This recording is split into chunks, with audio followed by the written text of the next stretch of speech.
We're just going to see how long we can stay up here before you guys said something.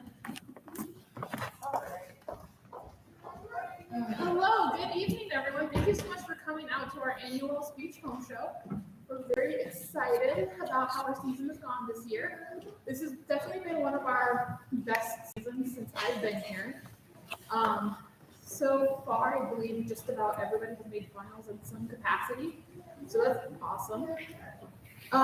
So a little bit kind of what's going to happen tonight is the team is going to get a chance to present all the pieces that they've worked on this year. So the first half is going to be more. I don't remember scheduling. So we've got informed poetry, persuasive, and prose in this first half. If you did not get a chance to get a schedule, you can scan the QR code right over there. During the short intermission, for those of you watching on the live stream, we will keep this going. And then after that, we just have a few more informed, and then we're going to do impromptu and extemp. I know how to speak. And extemp speaking, which is a little bit more kind of off the cuff speaking with Gavin a prompt, another poetry, and some entertainment. So we're going to go ahead and. Is there anything else? Oh, yeah. Hi, I'm Maria. I should probably start with that. I'm Maria. I'm the head coach of the speech team. I'm Patrick. I'm assistant coach and judge. I'm James, also assistant coach and judge. Yeah, that's who we are. Now it's certain things. Okay. Now to the important people. Okay. Yeah. So first up is Hannah Vander. Yep. While Hannah's coming up and getting set up, so Hannah does informative speaking. And informative speaking, just to give a little bit of idea, we'll preview each of the topic or each of the events as people come up. But informative speaking is very much what it sounds like, a 10-minute speech with a normal 3-point structure where she is going to be informing everyone about a specific topic. And the title of her speech is More Than Meets the Eyes, Faces. Let's give Hannah a welcome.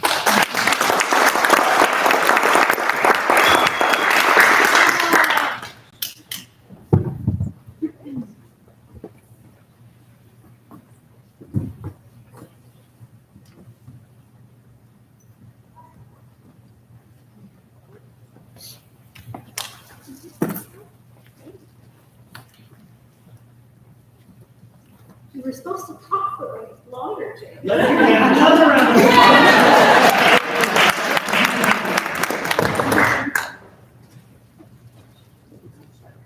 Yeah. Okay, I can talk longer. Hannah is one of our seniors, and she's been doing a phenomenal job this season and throughout her entire speech career. She had a little bit of a curse this season of placing only second at almost every meet she went to, which she broke at one of the largest meets we went to this year to get first, and also placed third at our conference meet just this last weekend. So Hannah's put a lot of work into this, and it is paying off really well.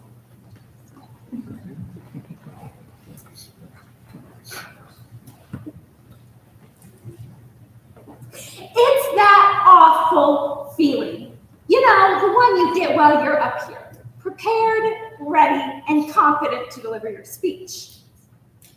When suddenly, you make eye contact with your judge and realize that you've definitely seen them before. You'll inevitably spend the rest of your speech trying to decipher in your mind where you've seen their face. Are they a one-act judge? Did they judge me last round? What about Target last night? See, if you're anything like me, you've noticed in your day-to-day life, whether in the grocery store or the classroom, that faces have the inexpressible power to remain bright and distinct in our memory, even when other details like time, names, or locations fade into the background. It could therefore be said that there is far more to our own face than what meets the eye. So today, we'll set up our visual aids as we head back in time to understand how early philosophers and scientists attempted to explain the power of the human face. Then we'll confidently deliver our speech as we learn the science behind our own brains. Before finally returning back to our seats with a smile on to explore the various implications of different facial features in our current society. But first, let's head back in time, long before the days of informative speaking and imbalance. Even early philosophers like Aristotle understood and wrote about the power of the human face as the science of physiognomy. According to a Britannica 2022 article, physiognomy is the idea that specific facial features correspond with specific psychological conditions. Now, this line of thinking is pervasive across many societies, from the Arabian world to the ancient Greeks. But Aristotle has a lot of interesting things to say about this. For example, if you are a man with a long and thin nose, you're perceived as bold, angry, or vain, just a long nose by contrast, and you are a great admirer of the fairer sex. But watch out, ladies, because if you meet someone with a fleshy forehead, they are a definite great hunter after women, whatever that's supposed to mean. Now, much like my pesky forehead acne, the pseudoscience that our personality is written into the genetics of our face returns yet again in the High Middle Ages, under the new name of phrenology. Led by Italian scientist Francis Gall, phrenology holds that the human brain is divided into many different sub-organs, each which are responsible for a specific part of a person's personality, like their ability to have musical tune. I definitely don't have that one.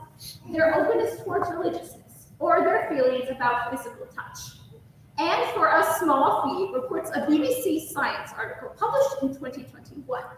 Wealthy families would often pay to have their child's skull examined by a phrenologist, and the according lumps and bumps would tell the scientist what the child's future personality would be like.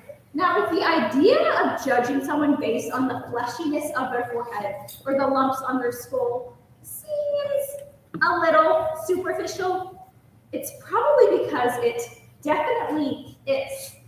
But it turns out that our brains jump to many of these same conclusions, just subconsciously. So now, let's confidently deliver our speech as we learn the science behind our own brains. Unlike any other visual stimuli, our brains interpret faces not as a cohesive image, but as the sum of many different parts. In our temporal lobe, there are 6 areas known as the face patches. Each one of these so-called face patches are hardwired to recognize a specific proportion that usually appears in the human face, like the distance between our eyes or between our nose and our mouth, with a mere 200 brain cells. And only a sliver of a second, reports Professor Sal at Caltech, our brains can transform this raw data gathered by our face patches into a cohesive facial image. For example, everyone say hello to my good friend Adele. Oh, she's upside down. Everyone say hello. She is not actually Adele at all. This phenomenon, known as facial pareidolia, as reported on in a University of New South Wales 2021 article, occurs when our face patches go crazy and cause us to recognize a face in something that's not actually a face at all, like this imposter Adele or this adorably cute parking meter. Unfortunately, when our face patches go haywire, it can have far more serious consequences than just causing us to see Jesus in our grilled cheese. According to the National Institute of Health, facial propagnosia occurs by either traumatic brain injury or genetic abnormality, and it renders someone completely unable to recognize and recall the faces around them. So from pareidolia to propagnosia, it's clear that our brains do a whole lot more than just look at faces around us. But they also do more than just recognize faces.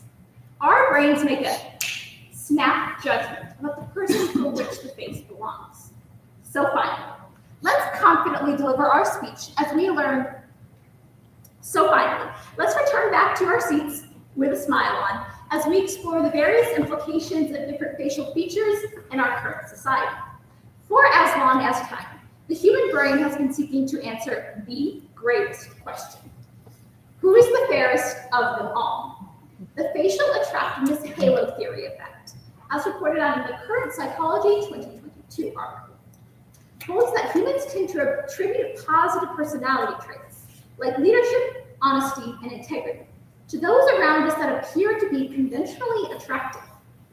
For example, look at the images of these two men. Based purely on the attractiveness of their face, who do you think is more likely to be a morally upstanding citizen? If you pick the majority, you'd answer the man on your right, this man. But you'd be horribly wrong. Despite his more conventionally attractive face, that man is actually Ted Bundy, one of the most notorious serial killers in American history. But it's not just adults that hold true to this alarming trend. In the 2019 American Psychological Association study, children as young as 3 years old are more likely to share a toy or a cookie with an adult around them that appears to be conventionally attractive, regardless of demonstrated personality traits in previous interactions. Now, much like the halo effect, baby schema holds up those around us with a baby schema-like face, wide jaw structure, bright eyes, and a small button nose, like any Disney princess ever, actually subconsciously remind our brains of babies. And we're more likely to treat these people in a loving and nurturing way in our interpersonal relationships. However, according to a BBC Workplace article published in 2020, those with baby schema are also far more likely to be passed up for authoritative promotions, as compared to their counterparts who have more masculine or defined facial features. But the human brain doesn't just hold true to the what is beautiful is what is good trend. We can also villainize faces around us that aren't considered conventionally attractive. Think about your favorite book or movie villain, whether it's Scar from Lion King or Volk. You shall not be named from Harry Potter. They're almost all portrayed as having some form of facial abnormality. However, according to a Psychology Today article published in 2020, when society consistently uses those with baby schema as shorthand for good, and those with facial abnormalities as shorthand for evil in our pop culture, we can cause severe psychological damage to those in our society that actually have facial abnormalities. So today, from Aristotle's alarming obsession with our noses, to our own brains gone haywire, and finally, faces in pop culture today, it's clear to see there's a whole lot more to our own face than what meets the eye. So next time you're around and you just can't remember how you can even remember that judge's face at all, you'll be instead left to decipher their handwriting on your ballots. And I'm afraid I can't help you with that one.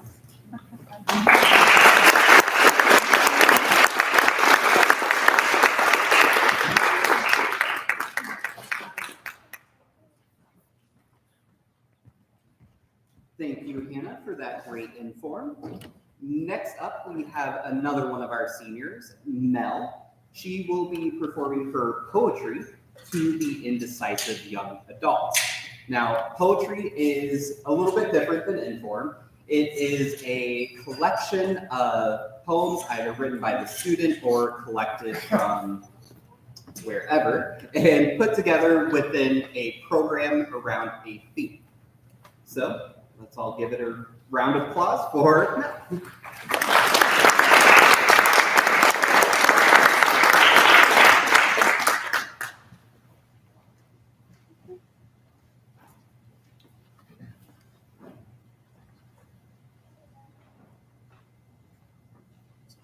For uncertainties and doubts, for anxieties and fears, for what-ifs and detours, for new courses, for confusing gray area maps, for all of the above. This is for you and for me. Que sera, sera, whatever will be, will be. Church ends. Old ladies and grandmas approach you and ask the bone-drilling, nail-biting, apprehension-filled question, what are you going to do after you graduate? They inquire with a hopeful, patient smile. All you can do is return a shrug and a few ideas. It's as if they expect your answer to be filled with life, inspiration, certainty, and confidence. But you have none of those. only the exact opposite. What are you going to study next year? The last two words hang in the air as the reality of time stirs your soul, awakens anxiety that trembles bold. The life for me is fraught with unknown. It's an inner aggression with a mysterious tone. One half desires to thrive and succeed, the other wants to exercise a good deed. Why is the battle amongst my halves interfering with my decisions? It makes it burdensome to decide what to do, even harder to decide what to go through. It provokes me crazy. I fear for my future safety. According to a survey conducted by Youth Truth, only 45% of high school students feel positive about their college and career readiness, leaving the other 55% uncertain. This is called To the Indecisive Young Adults, a collection of poems that are for unsure careers, with lyrics from Doris Day, and Make Up Your Mind by myself, and I Shouldn't Worry About the Future by Unknown, a poetry program, because whatever will be, will be. In high school, they just tell you to analyze it all yourself. In the times you don't have, figure it out, deal with it, suck it up. Life's like that. Need help managing stress, managing your time? Figure it out. You make the decisions. Deduce this from that. Weigh the pros and cons on a scale that's been broken for years. It's the same scale your older siblings use, and the one your younger siblings will use, and future generations will pass it down. You don't know what you want to do? You have lots of possibilities, but you can always be an engineer, just not a teacher or a writer. They don't make much. When I was your age, I had a 4.0. I was in cross country in the fall, swimming in the winter, track in the spring, and I worked a job. You weren't doing all those things. You had it way easier than I did. So why can't you just make up your mind? Although the future is a good thing to consider, there is so much pressure upon juniors and seniors and having everything figured out on their fingers. When I was in college, I worked, and I paid off all my student loans myself. How long did that take? Oh, that doesn't matter. It took a long time. Colleges cost more today? Well, you could always go to community college or a trade school or something like that and just live at home. You want to have the college experience, but living on campus is expensive. You don't have to move out. Otherwise, we'll miss you. It is the insecurities of not fitting in like everyone else in graduation comes. That's what it boils down to. And the time you have is running out, like a grain of sand in an hourglass. It's not easy to see your own future. Not left alone, it can lead to torture. Worry is an ugly thing. Some try to write, and some try to sing. I have this map with the paths I could take.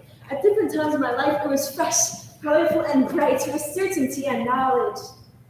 But now it looks aged, faded, and empty, unfolded, folded, and unfolded again a million times, as if one more look at it would see something I missed.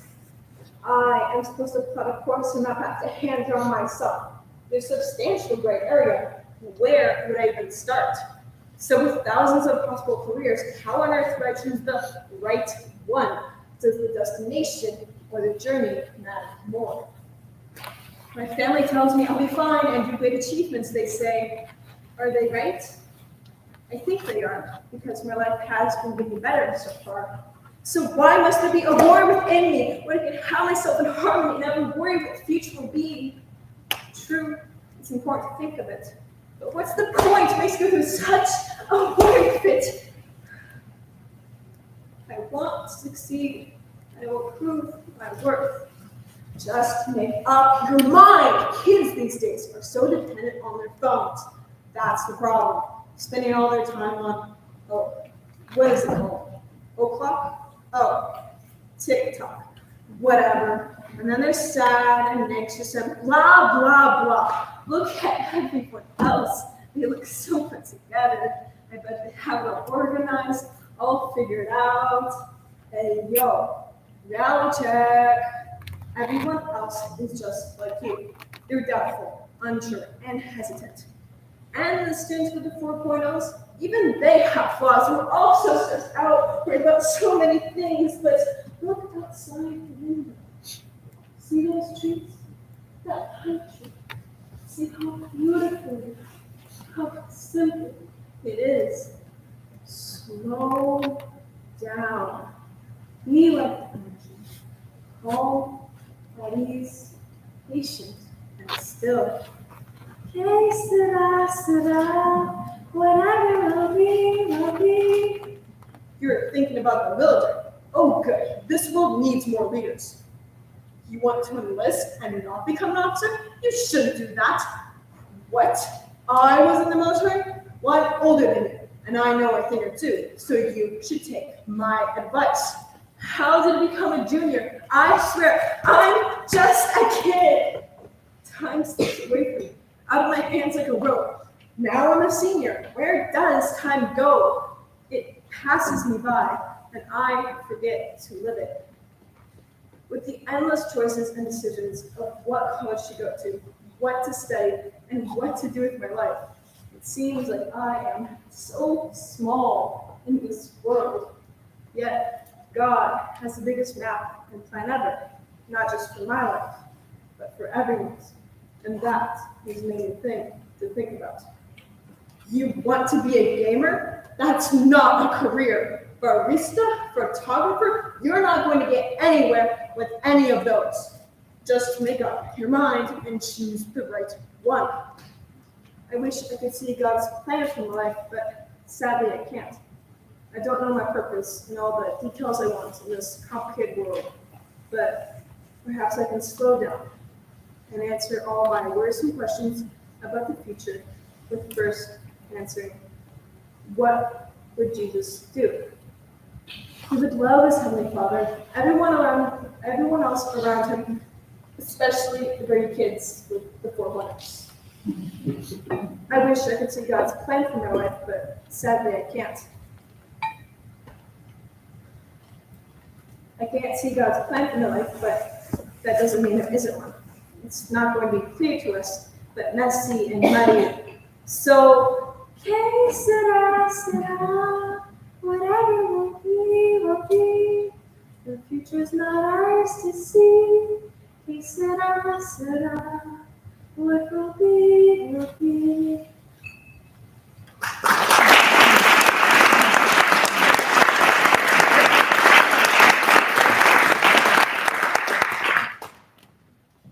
Thank you, Mel.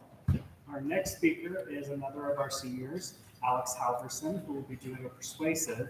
Persuasive is another 10-minute speech where he will be persuading you to think a particular way on something that some of you will find very interesting what he's doing.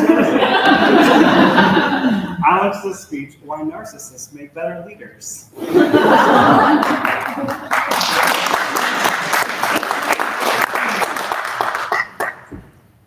There is a Greek tragedy of a boy born to a god. He grew up as any child would. He was loved and admired by all those around him, as he presented himself as gregarious and projected the sort of confidence that just can't be learned. But for this boy, there was no one to whom he could return the affections he so often received. That is until one day. The boy decided to take a walk by the water, and he looked down at the stream. A beautiful face reflected back at him, and he fell into an instant state of infatuation. He longed to grab the image, but it only rippled away. The boy lay down in mourning, for he couldn't love anyone but the figure he saw. After days by the water, the boy wasted away, and he lay down to die next to the image he adored, himself.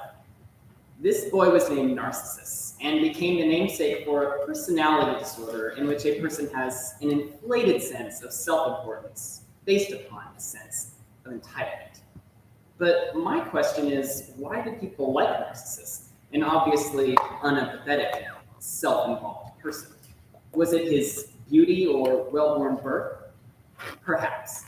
But I argue that Narcissus's inflated ego provided him with the sort of personality we so often look up to, the sort of personality that is so regularly visible in today's socioeconomic and political climates. The Narcissists of the world, if you will, make better leaders and advocates for the causes they believe in. Today, I invite you to walk with me as we pick up the mirror and ponder over the cause of narcissism, before reflecting on its ability to raise a person to a position of authority, before finally staring into its positive effects on individuals and their actions.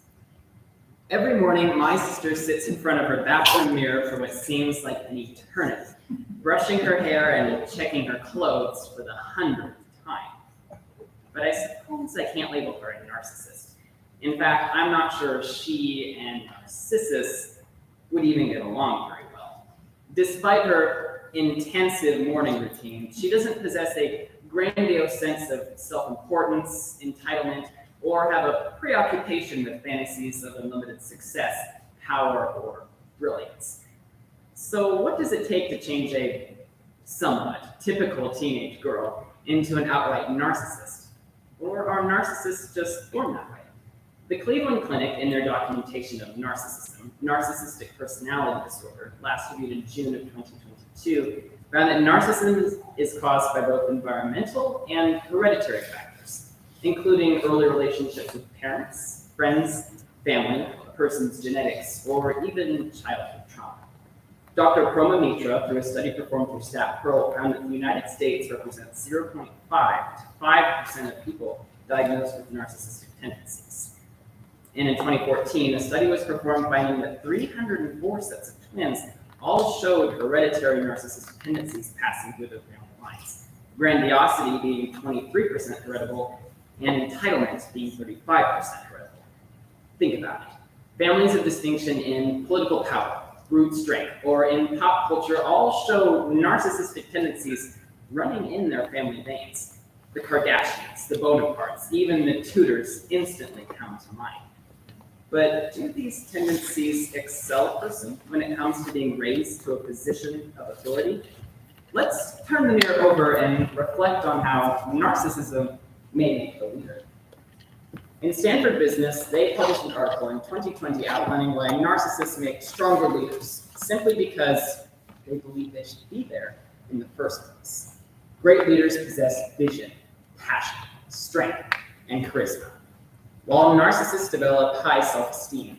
Frank E. Buck and Jennifer Chapman of the University of California, Berkeley argue that narcissists are extroverted and agentic, the perfect combination for an individual seeking to appoint a person to a position of authority. Simply put, narcissists are placed at that level simply because they believe they should be there in the first place. Corporate CEOs, celebrities, heads of state all show narcissistic tendencies.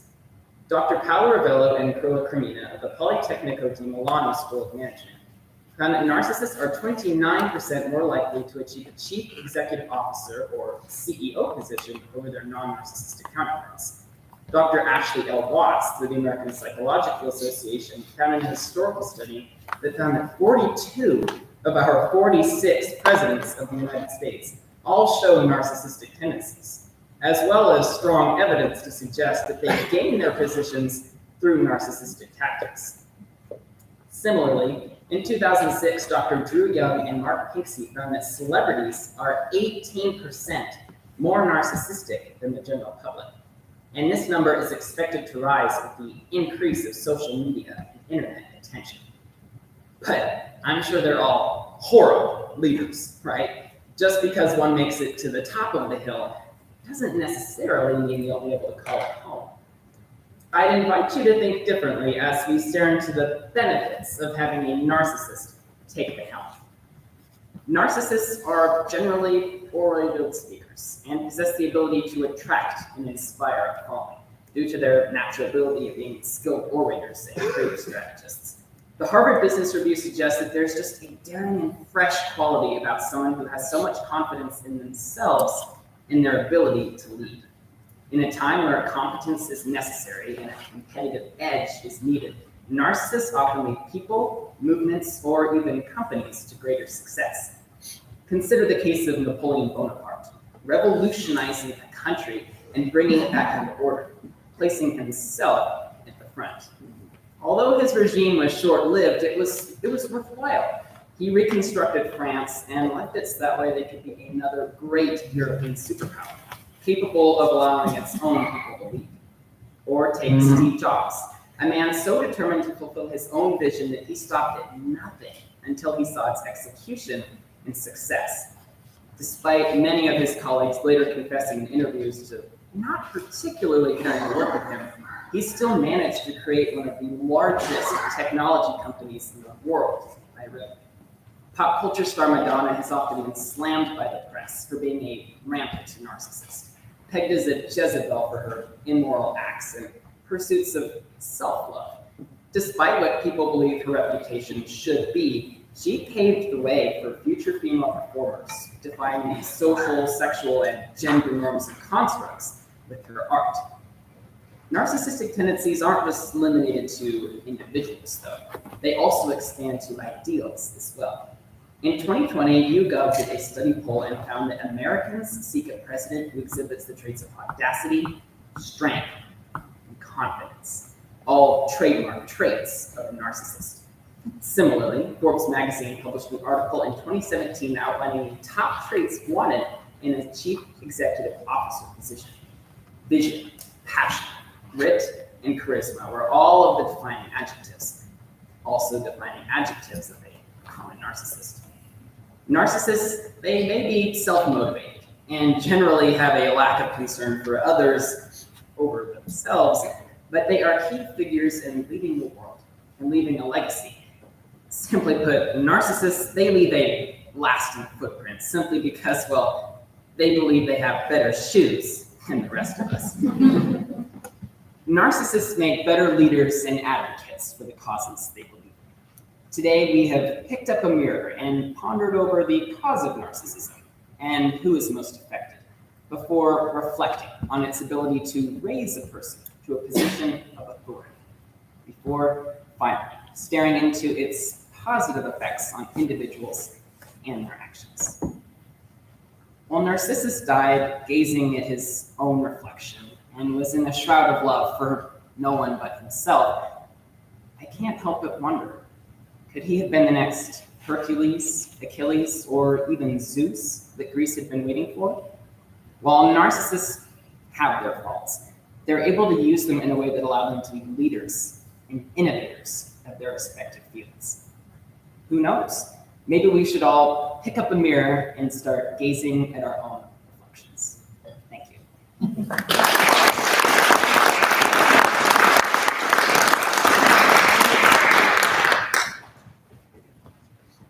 Thank you, Alex. That was very informative, and each time I hear it, I feel a little more persuaded. So it seemed very effective.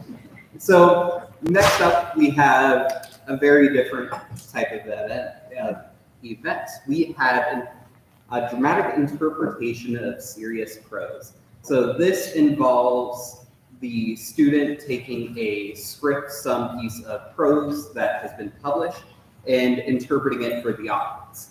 This typically means that they are challenged to take on difficult subject matter and take new perspectives on things that often get overlooked. So that being said, we would like to give you all a content warning before they begin. These next two pieces will deal with themes around abortion, the Holocaust, and school shootings. So we'd like to give you a minute here that if you would like to step out, you're more than welcome, or at least prepare yourself. So that being said, next up we will have Maggie, one of our students.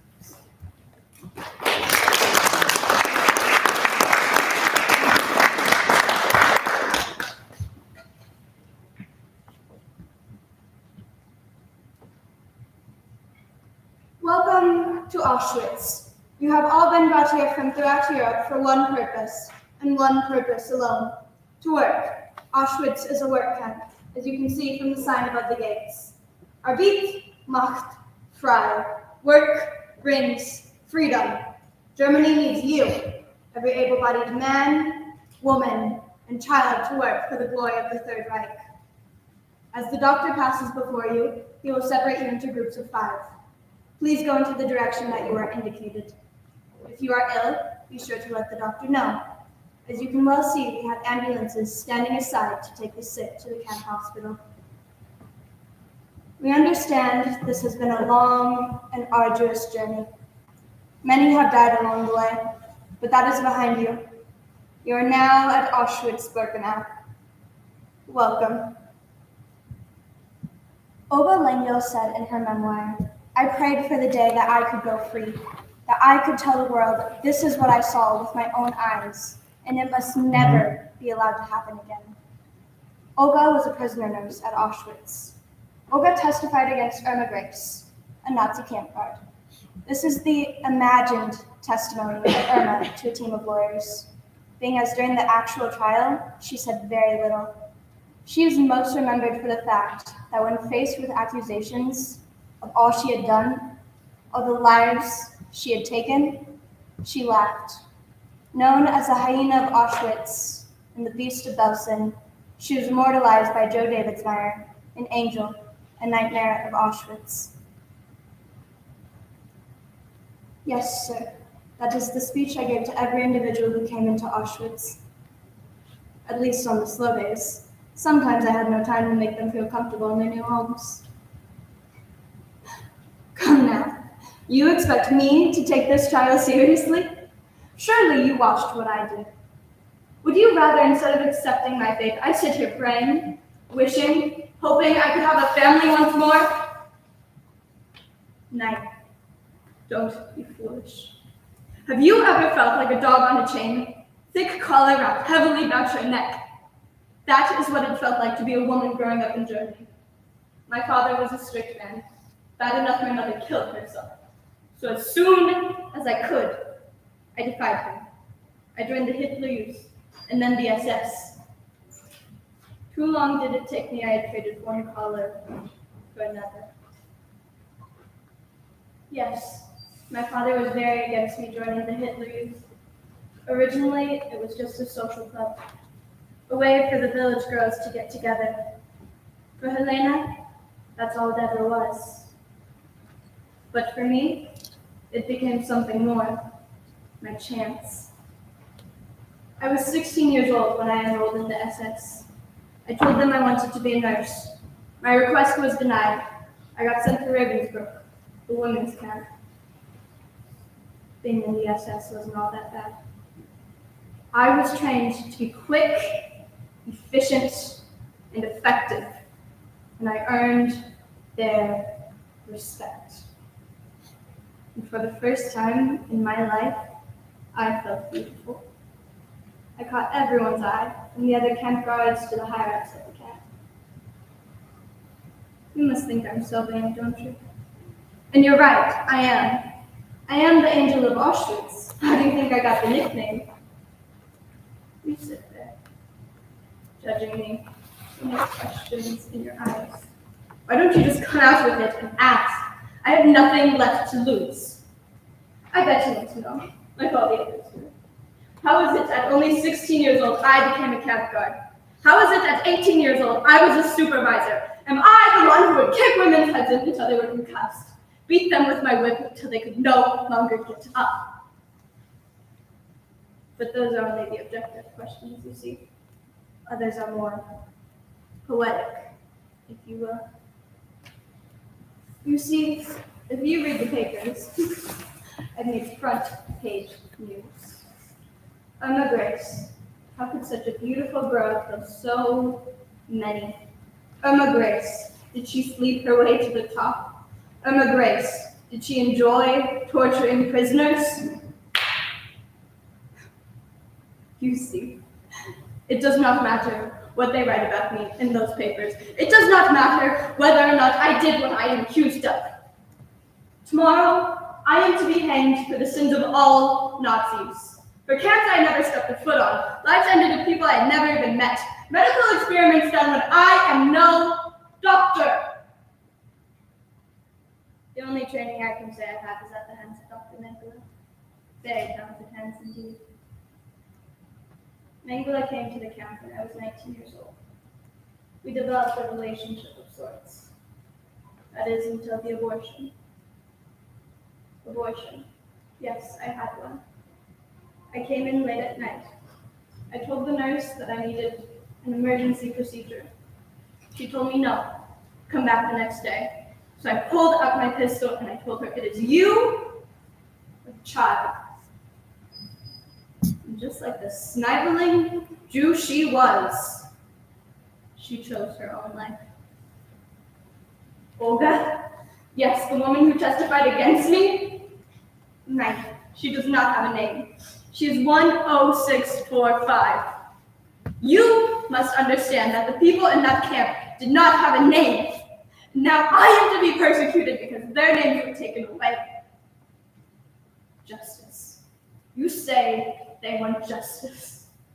Did you not see the pictures? Your soldiers were greeted by bodies hanging from the gates of Auschwitz. So what would you have them do? String up my body tomorrow from the gallows? Yes. Justice indeed. Because you see, it does not matter anymore. The names of all those I sent to their deaths, they will be forgotten. The few who survived, they'll die. No one will remain to mourn them. But as for me, I will always be remembered as the blonde angel of Auschwitz, their nightmare.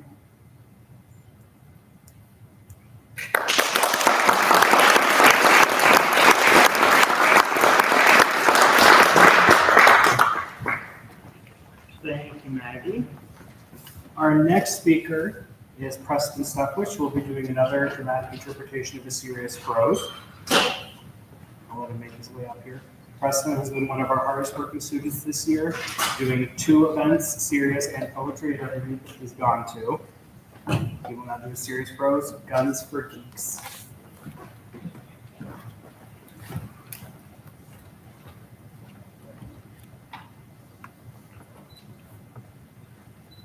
Gene Taylor?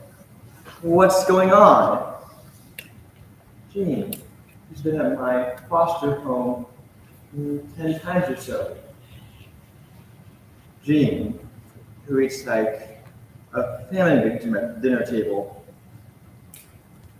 Gene, who has some really awful bruises and burns. What's he wanting? What's going on? School shootings are a very scary reality in our world. In the year 2022, there was 51 school shootings in the United States alone. What we see on the news usually consists of a number and a location. How often do we think about how it affected the people who witnessed it? Watch how Sandy deals with the regret of not acting faster in Guns for Geeks by Chris Crutcher. Mr. Beamer's U.S. government class.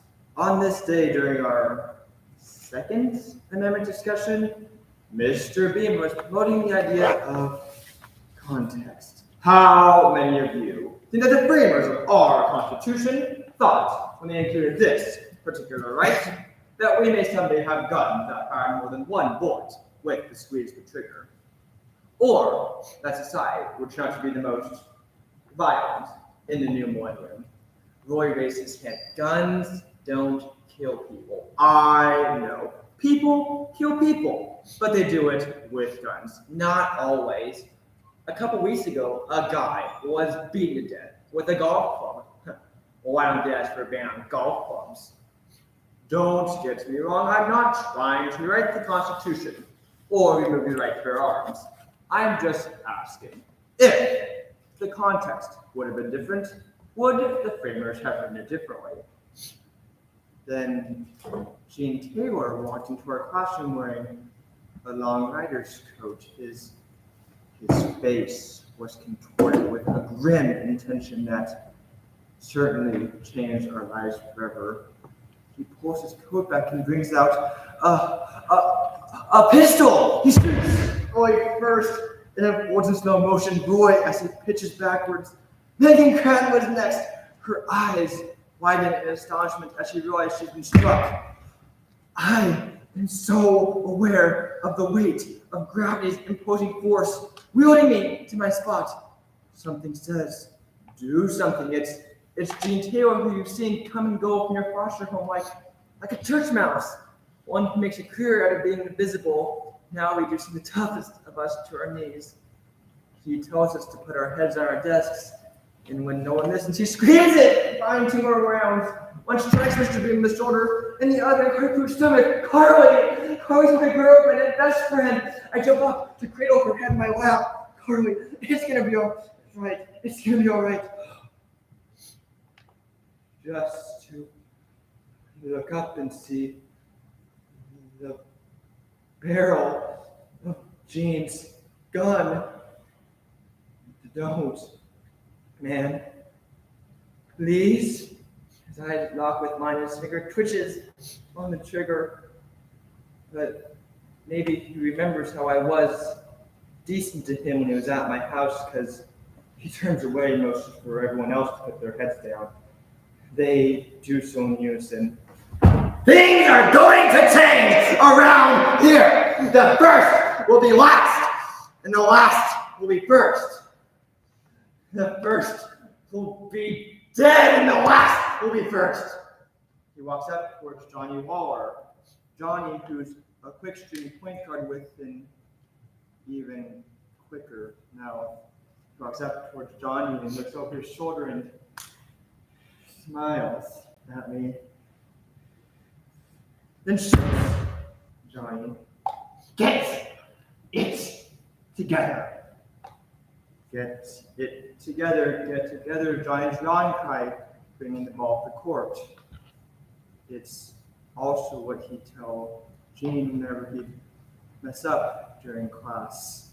Let's see, who is next? Who else has called me a loser? Gene, you have to stop. Stop! I am just getting started. So many scores to settle, so little time.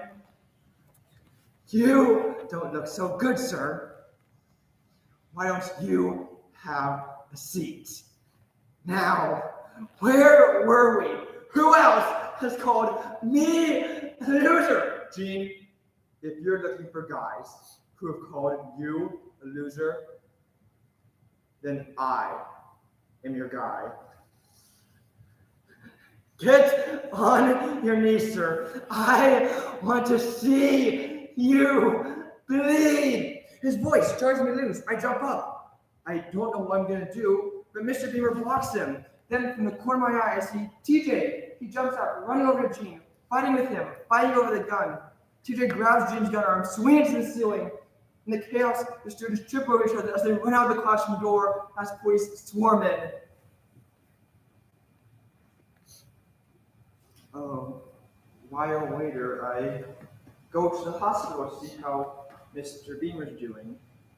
He says that TJ and we'd saved a lot of lives that day, that he never would have been shot if I hadn't first diverted his attention, and who knows who else might have been hit if TJ hadn't gone for the gun. Yeah, but what about Johnny? I couldn't have stopped Gene from shooting Boy, Megan, or even Carly, but Gene's back was to me before he shot Johnny. I froze. Don't do that. Sam was to me.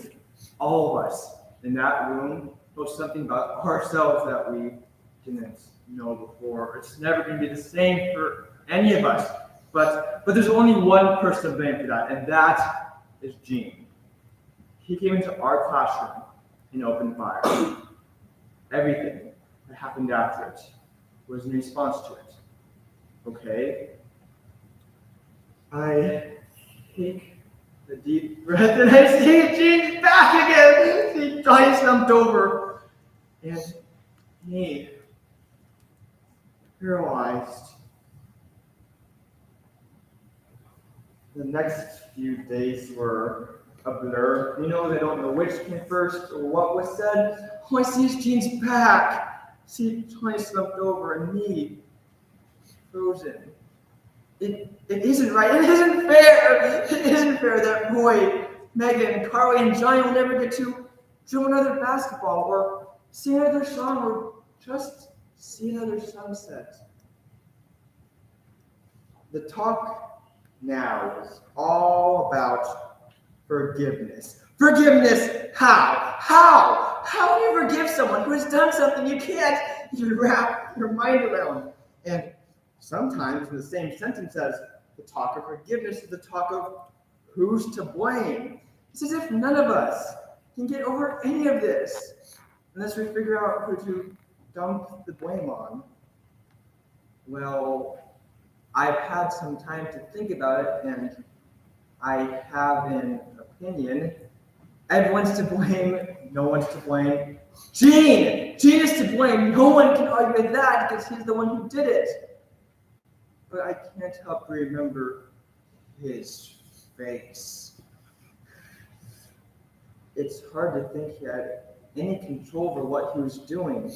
Don't get me wrong, I hate Gene Taylor for what he did, but I also hate him for how I felt and how I feel still for what I did and didn't do, and I had to face him. But I also remember him at my house, gorging himself, satisfying one hunger while not touching the other.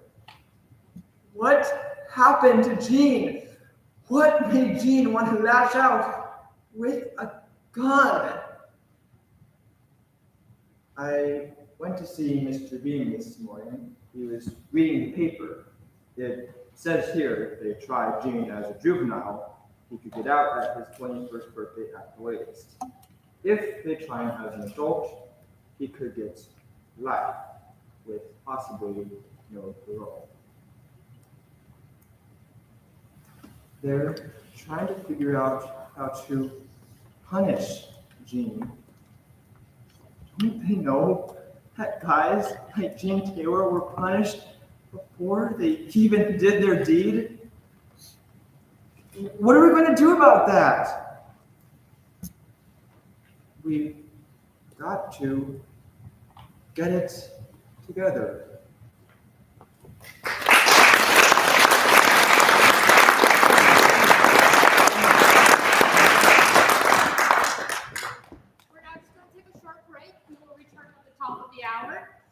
Just as a reminder, we are still accepting impromptu prompts. So go ahead and fill out a piece of paper. We have some cookies and some water left, so go ahead and help yourselves.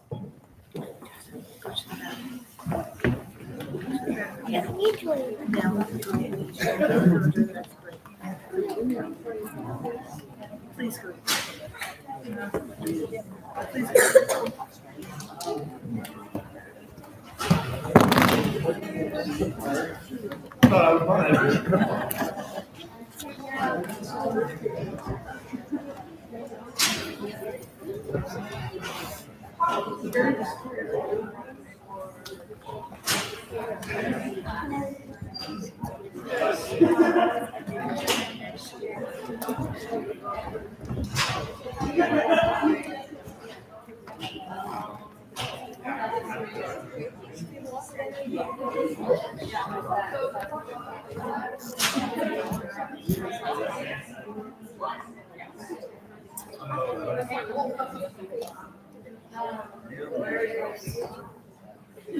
First, I'm going to, and then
I've never seen Jacob at Extemporaneous speeches.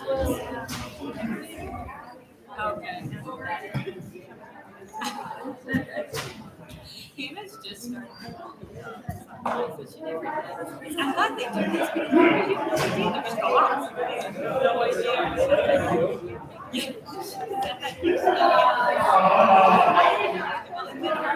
Judges,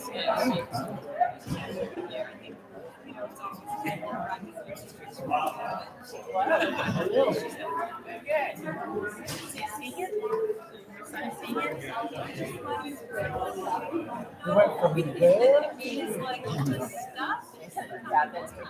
right to that. Yes. So are you guys, Jacob?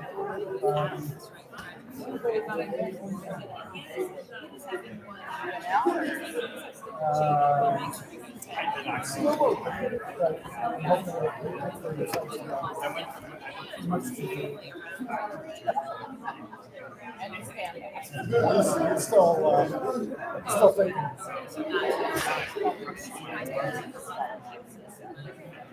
Yeah, it's good stuff. We'll see.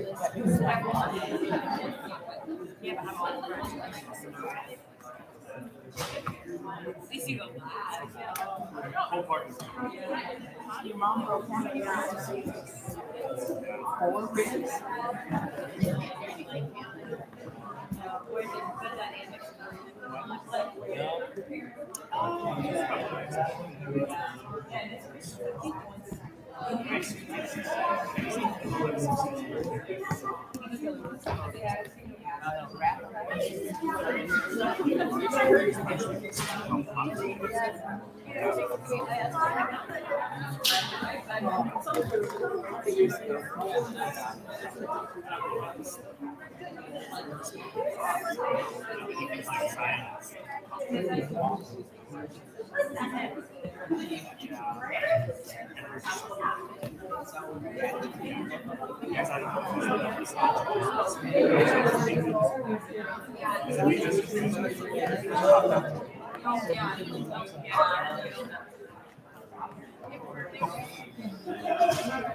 You're good.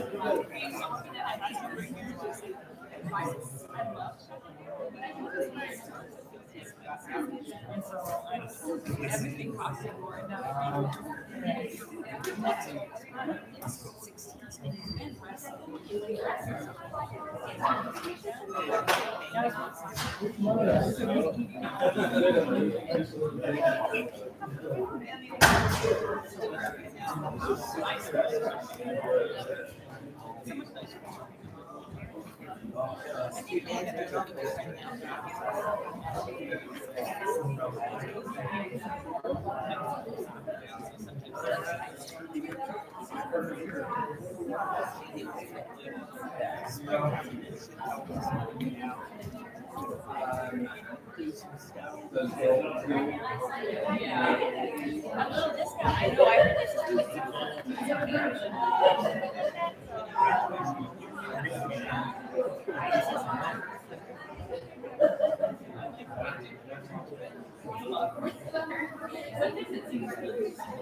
Hi guys, yeah, just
Quick grab some water before he has to sit down, but yeah, he's sitting over there. I don't even know where he was. He came right from work. We had the dentist this afternoon. And the little boys just jetted out to rest time. So they have that. We're gonna get started, okay? So that'll be good. So we can.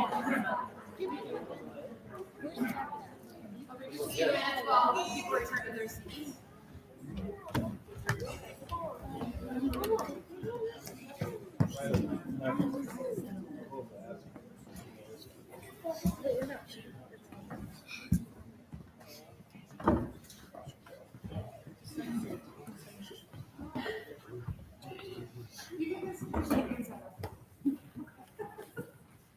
we're gonna get started again.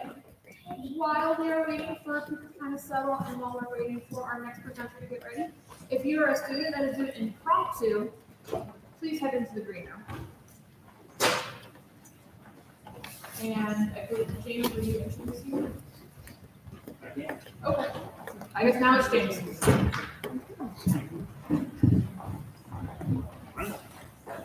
So Michaela is getting her board set up, and Michaela is another one of our informative speakers. And I'm supposed to talk for a long time when it's the informative speaker, so today I haven't set up properly. And Michaela's giving me a look now. Yes. So Michaela is one of our freshmen, one of our new speakers this year. She's done a phenomenal job working really hard, especially on the visual aids that you will see. And especially working on some different, how to make it creative and how to really figure out what is speech, what is informative.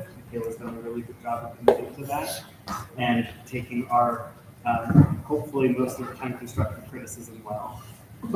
She's signing now. Apparently I'm okay. So Michaela with informative speaking on an ethical diagnosis.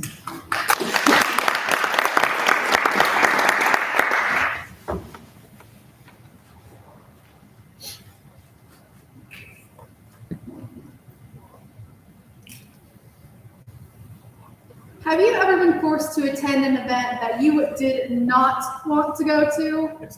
Maybe it was an awkward family reunion, or going to the movies with your friend. And their over-affectionate partner. Think about that feeling of being forced to do something that you don't want to do. Now, imagine that you're a child with mental disabilities who's being forced to participate in a medical study. Scary, I know, but that was science in the late 1930s to early 1970s. Today, we will diagnose the questionable ethics behind 3 of the most influential medical studies done in America. First, we will evaluate the monster study and admit their issues with subject safety. Then we will examine the Fernald students' experiment and monitor their sketchy consent practices before finally discharging the Milgram experiment and documenting their deceptive practices. So first, let's evaluate the monster study and amid their issues with subjects. In 1936, a professor from the University of Iowa named Wendell Johnson wanted to learn what caused his stutter. This stutter had been with Johnson from birth and was the bane of his existence. Johnson decided to conduct a study, which was later recorded in a 1939 report by Mary Tudor, which was based around the idea that if you tell a child they're stuttering, then they will stutter. Johnson oversaw this study, conducted by one of his students, Mary Tudor, in which Mary went to an orphanage and gave speech therapy to the children. The children were split into two groups, stutterers and normal speakers. Stutterers were given negative speech therapy, regardless of whether or not they actually had a stutter, and normal speakers were given positive reinforcement and told that their speech was fine. Some of the negative feedback given to stutterers in order to improve their speaking was forcing them to notice their stutters and not allowing them to speak unless they spoke fluently.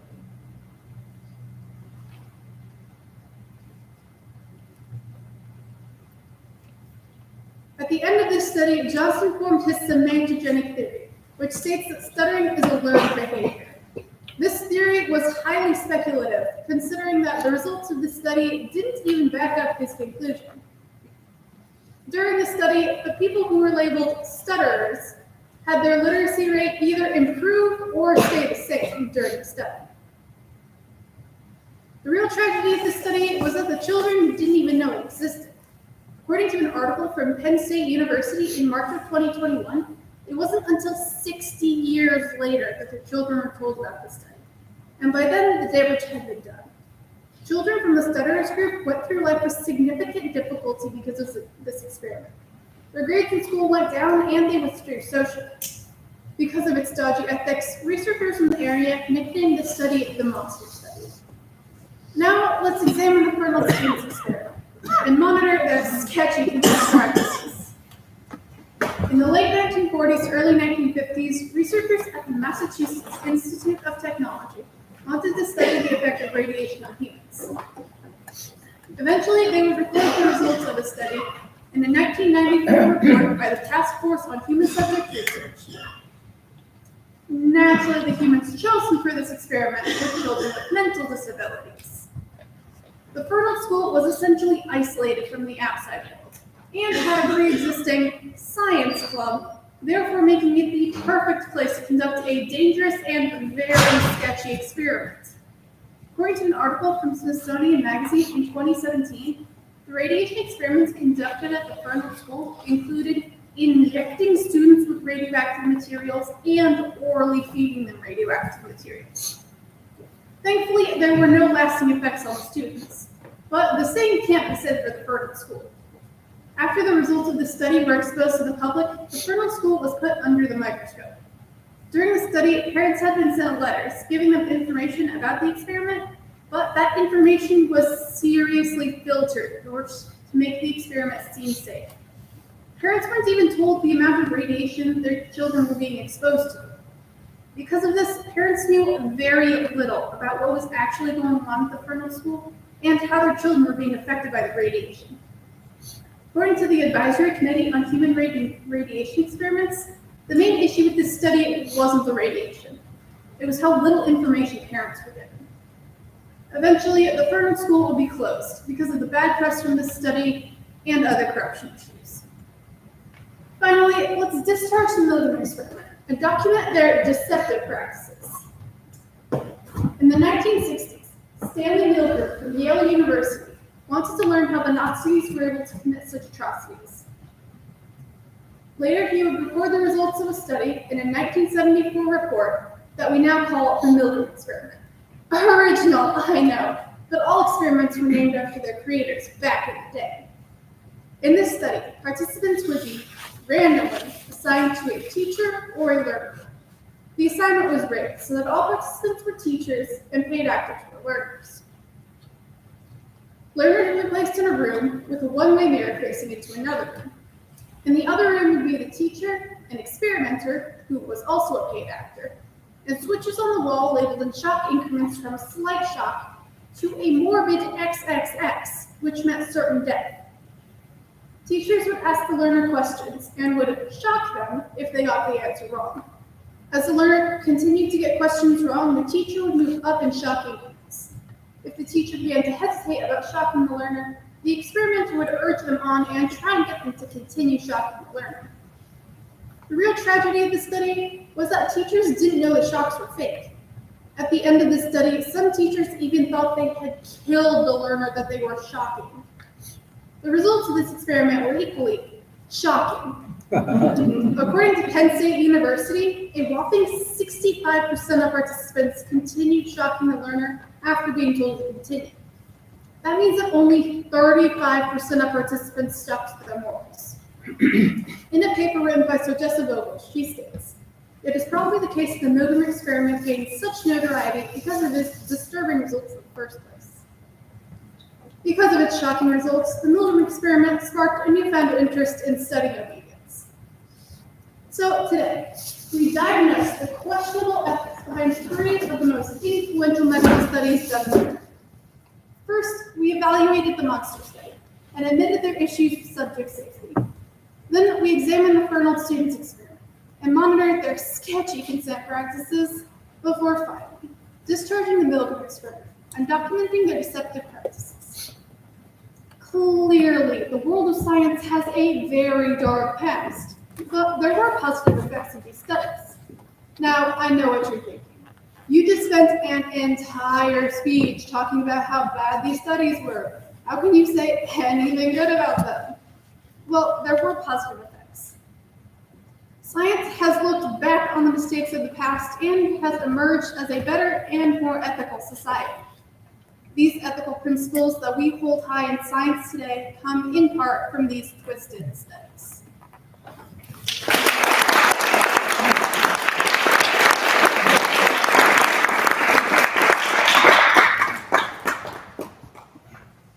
Thank you, Michaela, for that electrifying performance. I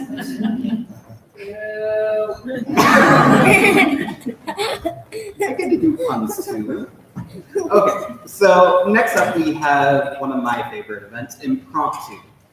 The students haven't had too many opportunities to perform it over the season, but it is still a favorite when they get the chance.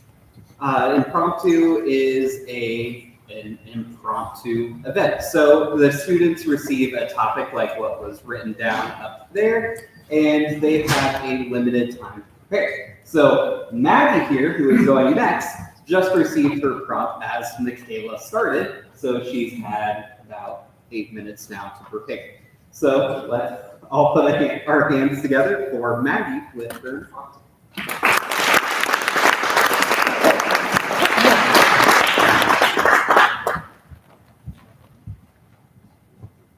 I feel like it is really important to tell you all that I am not a morning person. I would also like to put on the record that I am not a Nazi, if you saw my earlier piece. However, mornings are just not my cup of tea. Maybe they would be if I had a cup of tea, but I digress. There are just those people in the world who it's 8 a.m., you're in a class that may or may not start with an A, and the end is to me. I'll let y'all put that one together. And the teacher opens up with, "Good morning, class. Today is going to be an epic day." I assure you, in a certain class that starts with an A, it will not be an epic day. But for those people who are morning people and try to shove their cheeriness down your throat, I associate them with the color yellow. I mean, at first, yellow isn't that bad. It's a happy color. It's a sunshiny color. But yellow is also the color of baby throw up. So, you know what yellow is also the color of? Bananas. So today I am going to explain to y'all why bananas are the worst fruit. First, we'll start by peeling off all those icky hairs. And then we're going to take a bite out of some mushy gunk. And And y'all, why, those bananas that are sitting on your counter and are brown should just be thrown out or composted. We do believe in saving the planet. To begin with, we're going to start with peeling off all those icky little hairs. You know, sometimes you see a banana and you're so excited to eat it. And then you take off the peel and there's all those hairs. So what do? Are you supposed to spend the next 5 minutes of your 20-minute lunch period peeling all of them off one by one? Or do you just suck it up and eat it? You know, peeling off all those little hairs is kind of like your anxiety, especially your anxiety when it's the day of your home show and you're supposed to perform, and it is your first time performing in front of your principal. Woo, go supportive administration. I would like to note, I do not speak for Lincoln Lutheran Theater. Please do not put that on record. Next, we're going to take a bite out of that banana. That mushy. Banana.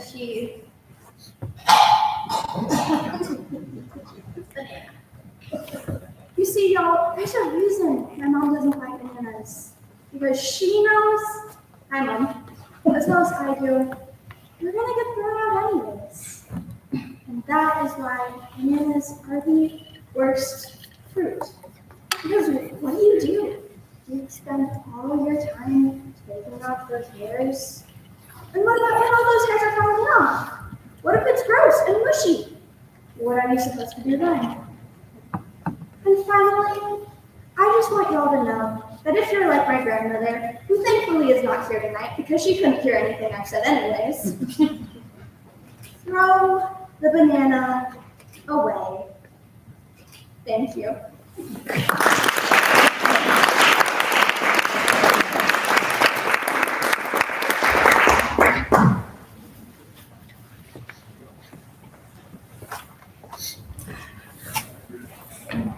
I can go.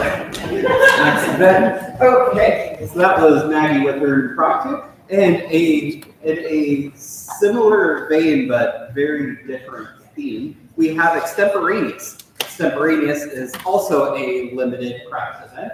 So we have Jacob here who will be performing his Extemporaneous. Typically, they receive a choice of 3 topics and are given about an hour long to prep. These topics are more political in nature, so very different.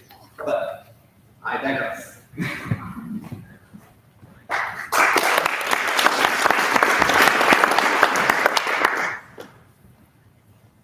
Very soon, me and many of my friends are going to have to make some very important decisions. Like, where should I go to college? Or what should I major in? Luckily for me, I can continue procrastinating on this issue for at least another month or 2. One issue that can't be procrastinated on, though, is the rising food prices in America. An article published by CNBC in February of 2023 said that over the past year, food prices in America have risen on average by about 10%, showing that this is very alarming and needs to be addressed immediately. Which raises the question, what should the federal government do to address the rising food prices in America? The answer is threefold. They need to encourage consumers to shop at grocery stores. They need to avoid using price caps. And finally, they need to get a grip on supply chain issues. When you think about how the government could best deal with rising food prices in America, you might think that it's something about tariffs or some grand new tax scheme. However, a great way that they could deal with rising food prices is simply encouraging people to shop at grocery stores. An article published by ABC in February of 2023 said the price of food at fast food restaurants has risen by about 9% over the past year. And the price of food at grocery stores has risen by about 11%, which may initially seem very counterintuitive that you're encouraging people to shop at grocery stores. However, the article published by ABC notes that it's still cheaper to shop at grocery stores than to buy your food at fast food restaurants. Additionally, they say that if consumers buy in bulk, they earn further savings on their food. And buying food at grocery stores comes with a nice little perk, that it's oftentimes more healthy for people than buying a Big Mac every day. If you thought that the federal government encouraging people to shop at grocery stores seems simple enough, the next way that the federal government could reduce the price of food is even easier. It's about as easy as me continuing to procrastinate on sending my transcripts over to colleges. And that is that the federal government needs to avoid using food price caps. Food price caps initially may seem like a very attractive idea for the federal government. They could arbitrarily step in and say that food prices cannot go beyond this point. However, food price caps historically haven't worked very well. An article published by CNN in January of 2023 reviewed price caps throughout history, and they singled out the food price caps used in the Nixon administration as indicative of how a lot of food price caps go. During the Nixon administration, food prices were rising, so they implemented food price caps. After they implemented them, though, CNN said that the price of food remained largely unchanged, and that there were some even bad consequences to it. In fact, the inflation rate in America increased after they implemented food price caps. We can also take more recent examples, such as Poland. In an article published by BBC in November of 2022, they said that Poland's food prices were also rising, so they implemented food price caps. After they implemented them, the price of food continued to rise, and the BBC said it even exceeded the food price caps, further showing that not only are food price caps largely ineffective, but sometimes they just don't make any sense at all. There is some very real ways and steps that the federal government can take to address the food price in America, and that's that they need to get a grip on supply chain shortages.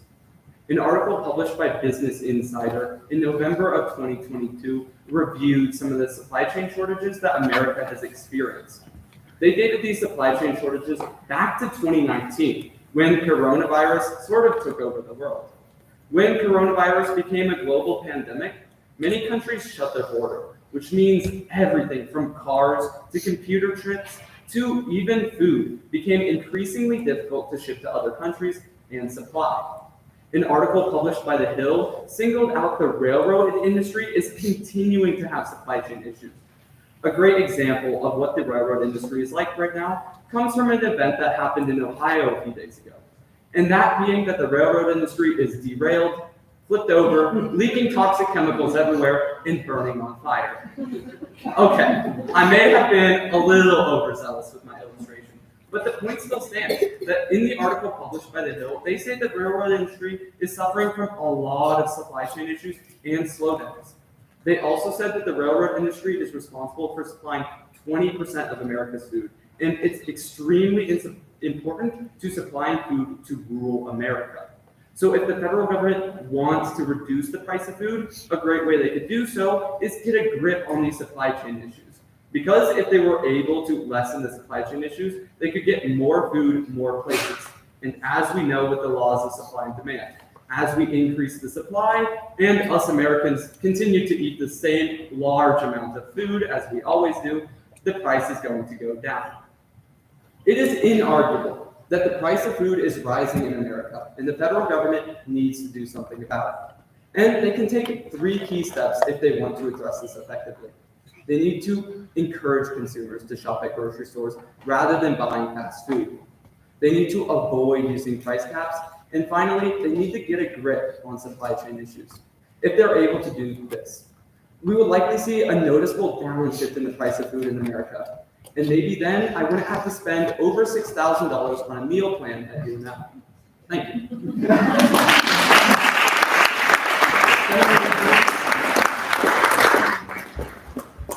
As you can see, Jacob enjoys when he gets that little personal creativity in his speech. Our next speaker, which Patrick is grabbing right now, is another one of our impromptu speakers. And we'll get Mel here. Mel will be giving her impromptu speech with the prompt of, "And the fourth little pig lived in a blank house."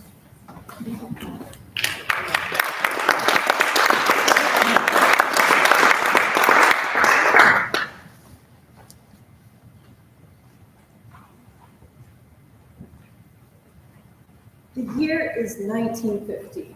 But the future from that point as we know it in our history textbooks is not the same future as how Ray Bradbury imagines it in his short story, The Veldt.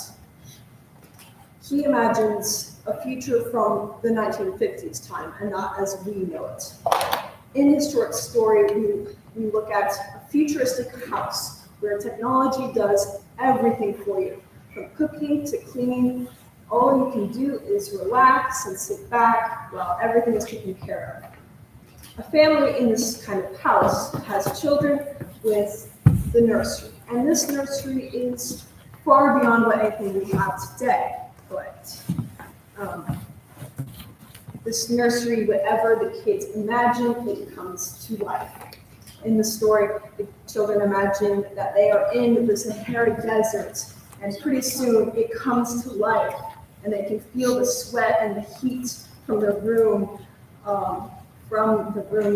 coming to life. And they hear the elephants in the desert, and it's oh so much fun for them, but not so much for the parents, as you can imagine that once the children want to see a lion, the lion comes to life, and oh no, the children are in danger. Today, we are also going to connect the Veldt to our well-known nursery rhyme, The Three Little Pigs. And the Three Little Pigs, they made their houses out of straw, sticks, and bricks.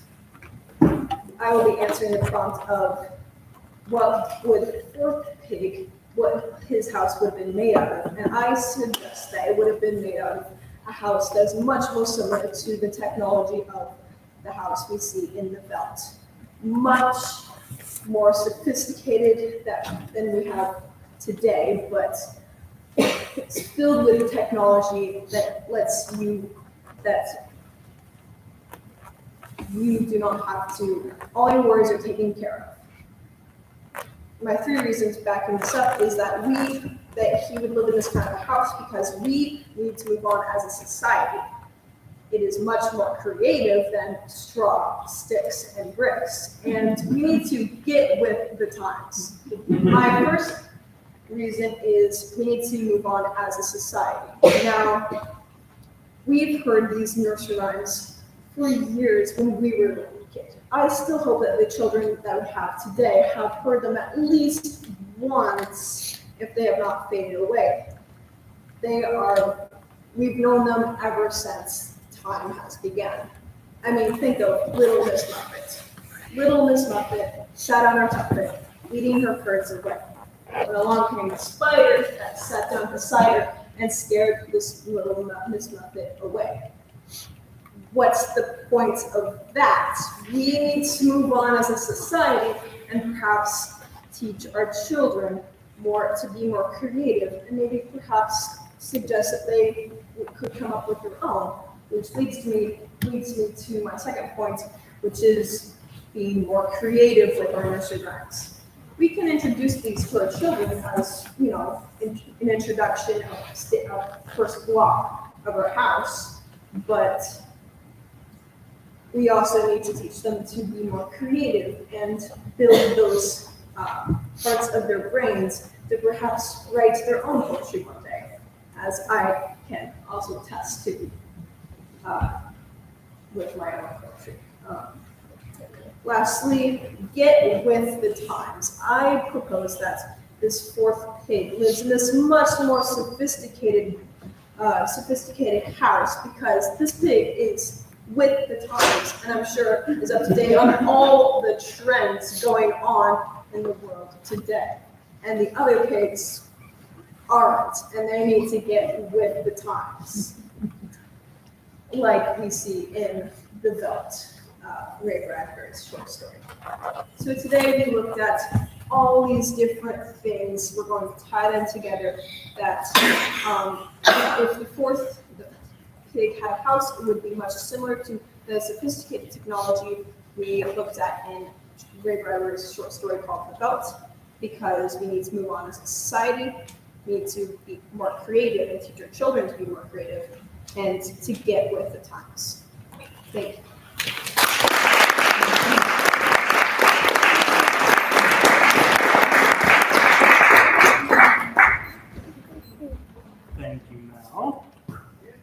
next speaker, which Patrick is grabbing from the back, is Seth Stowell, who will be doing another extemporaneous speech.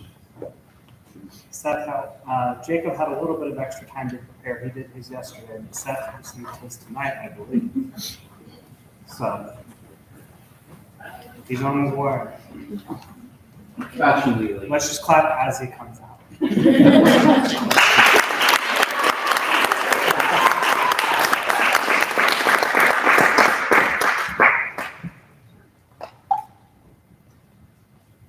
I am a high school senior, and let me tell you that applying to college sucks.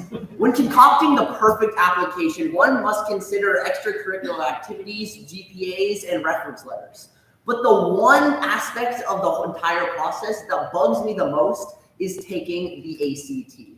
On 7 select Saturdays throughout the year, over 200,000 high schoolers are abruptly awakened from their Saturday slumber, dragged into their high school, and forced to sit down at a desk and answer over 175 multiple choice questions for the next 4 hours of their lives.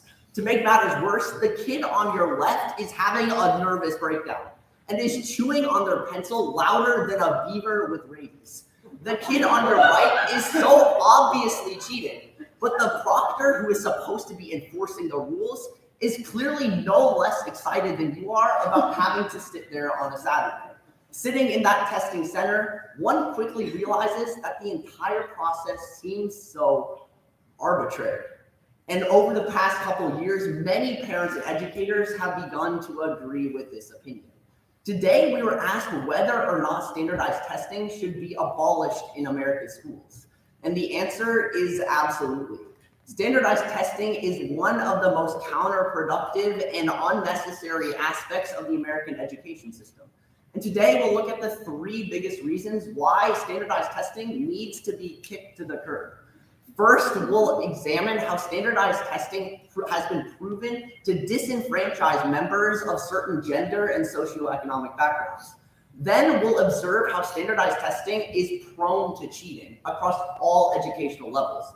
And lastly, we'll wrap things up by clearly proving that standardized testing is not a clear indicator of a student's future success. Numerous studies published over the past few decades have proven that members of certain socioeconomic backgrounds have an increasingly difficult time competing with members of higher income groups. A study conducted by the Brookings Institute in December of 2020 concluded that members whose families scored in the lowest 25% of incomes struggled to compete with those in the top 25%. If you take 2 students who have relatively similar GPAs and take them and compare them with their incomes, students who have family incomes in the higher 25% will score on average 10% better than the student in the bottom 25%, even though all academic indicators prove that their students are relatively capable. Flipping over to the gender side, female students have a distinctively disadvantaged time taking standardized tests compared to male students. A study conducted by the U.S. Department of Education in November of 2019 found that women struggle with the concept of risk aversion on most standardized tests. And while most female students excel in tests which require open-ended creative questions, these students struggle on the standardized questions. And many people have pointed out that this simply isn't fair, that women are being docked for simply having a different understanding of the test itself. In addition to standardized testing proven to disenfranchise certain members of our society, standardized testing has been proven over the years to be prone to cheating. According to the College Board, which oversees the entire SAT, over 1 in 11 students cheats on their exam. And this is one of the most important exams in the country, which decides which students are admitted into their prestigious universities. And many high-profile cases over the years have proven just how untrustworthy the system can be.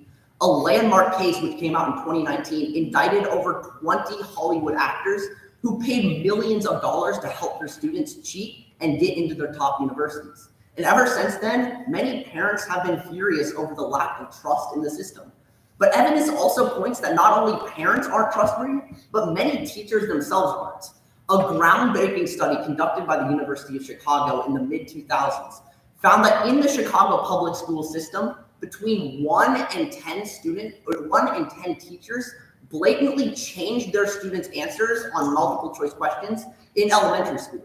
The entire reason is these teachers wanted to receive a higher Christmas bonus at the end of the year. And so many parents complained that their third grade child was being held back in the lower level reading classes simply so that teacher could take an extra trip to the Bahamas in the middle of December. And that simply isn't fair. Clearly, standardized testing is prone to cheating, and we need to abolish it. While these past two examples are clearly enough proof that standardized testing needs to go, by far the most convincing evidence on why we should get rid of it is it's completely unnecessary. Numerous studies have proven over the years that standardized testing proves no success on whether or not a student will succeed in college and life. A study conducted by the University of Stanford in November of 2021 found that students who have higher GPAs but low test scores are more likely to graduate college 3 times over than students with high test scores and low GPAs. Another study conducted by the US Department of Education in 2019 found that students with high GPAs are 5 times more likely to graduate high school than those with purely standardized test scores that stand above others. Clearly, there is something about high GPAs and working hard in areas in sports and the arts that shows a level of dedication and creativity that simply sitting down for 4 hours and filling in bubbles on a multiple choice test can't clearly replicate. Leading up to my standardized test of taking the ACT, I had numerous educators, teachers, and guidance counselors always whispering in my ear that this test was one of the most important in my life. But as I sat in that classroom, it all felt so pointless. And slowly, more and more educators and parents are beginning to agree with me. Today, we looked at the 3 biggest reasons why standardized testing should be abolished. We first looked at how it disenfranchises women and people who have low incomes. Then we transitioned to how standardized testing is prone to cheating at all levels and can't be trusted. And lastly, we looked at how at the very element of the process itself, it's a terrible indicator on whether or not a student's going to succeed in college. Now, if only this little bubble ticking method of how it's so arbitrary applied to my taxes as well, because I also think taxes are pretty pointless.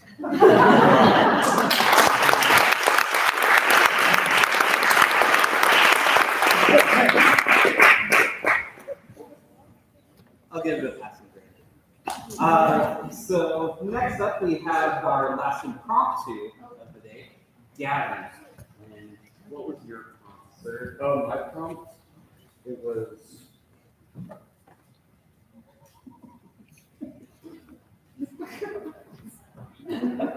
So next up we have Gavin with, if fruits were people, what would their talent be?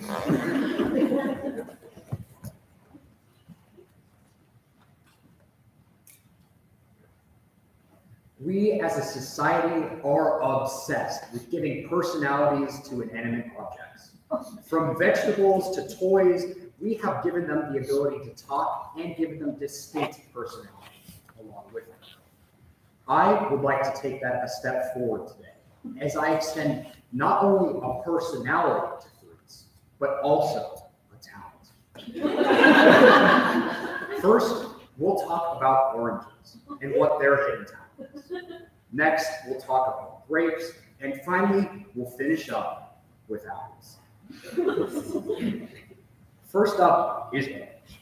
Now, you might be wondering, what's an orange's talent? I mean, they don't do anything. Is it convenience? I mean, when you unpeel it, they're already in slices. Wrong. You see, anyone who's played the hit video game Among Us would know what an orange's talent is. You see, as someone who plays the video game myself and doesn't have very many friends to play it with, I have been forced to play Among Us online. As anyone who has experienced this would know, it's interesting to say the least. What makes it so interesting is the color that you choose and its impact on the way the game turns out. You choose the color red, one person says red is sus, and you're voted out of the game. In a similar vein to this, there is another strategy, the orange strategy. By simply typing in the name orange, but but leaving off the E at the end, you will turn everyone's mind into sheep that have one shepherd, and that shepherd is leading them to voting out Orange.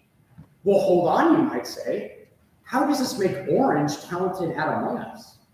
Well, he's obviously learned from personal experience of having the Orange strat used against him. Now Orange simply chooses a different color, and then when he's imposter, he just says Orange, and Orange goes right out of the game. Next is Grape is pretty straightforward for what their talent is. They come in bunches. Obviously, their talent is making friends. But all this begs the question, how does a grape make friends? Think about it for 5 seconds. Obviously, it's because grapes make banger wine.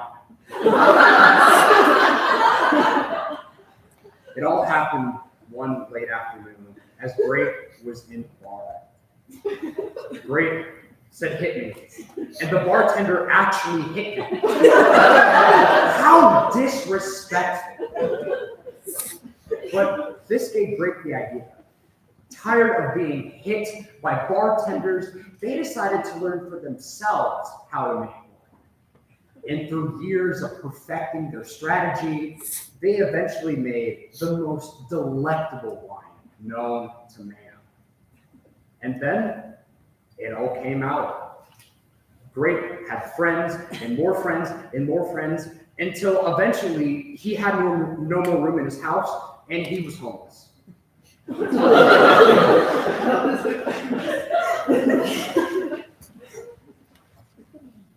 So let it be known that there's a moral to this story. Be careful how many friends you make. Finally, we have Apple. You might be wondering, what's an apple's talent? It has none. It's an apple. It's the most basic average Joe of a fruit eat ever. Like, it's an apple. Oh, it's red. So today, we talked about the talents of certain fruits. First, we talked about oranges in its two talents. That, of course, being adaptation and ability to win at Among Us. And then we talked about grapes, making friends and making wine. And then we finished off with apples talents. It has. So now, why don't you all appreciate my talent of coming up with a speech on the fly?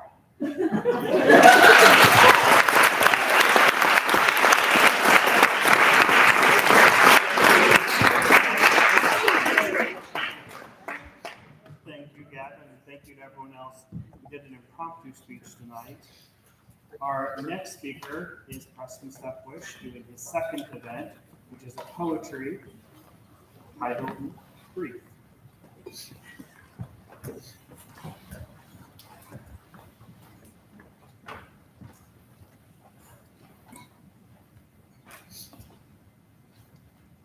Death, the taker of life, the bringer of sorrow, the comforter of the afflicted, the enemy of loved ones, the ultimate destiny of every living being. The room was filled with ashes, ashes for their love. The world around them crashes as calls from heaven above, calls from angels, gods, and spirits, full of pain and despair. Hearts around the world can feel it, pain which nothing can compare. Her heart still beats as his begins to stop. Her tears run down in sheets as his head slowly drops.